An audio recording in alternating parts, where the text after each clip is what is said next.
Rencana pembangunan tempat penampungan ikan atau pelabuhan nelayan sejak tahun 2013 hingga saat ini masih belum ada tanda akan dimulainya pembangunan.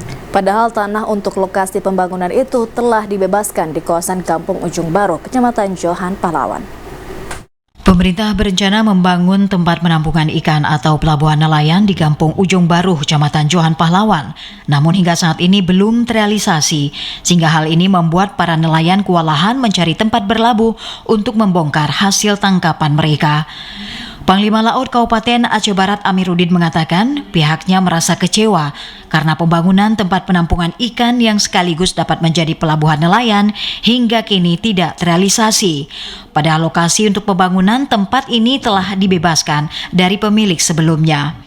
Kami dari Panglima Laut sangat kecewa dengan adanya rencana pembangunan TPI di Ujung Baru, Padang Serahid. Dari 2013 sampai sekarang tanah yang 5 hektar ini sudah selesai dibebaskan, tapi pembangunan sampai sekarang belum ada. Sebelumnya direncanakan pembangunan TPI ini dilakukan oleh pemerintah Aceh. Namun seiring waktu pembangunan ini hingga kini belum ada tanda-tanda akan dimulai. Sehingga diharapkan pemerintah segera merealisasikan pembangunan ini agar para nelayan dapat nyaman saat mendarat di kawasan Melambo. Dari Melambo, Aceh Barat, Azhar, TVRI Aceh melaporkan.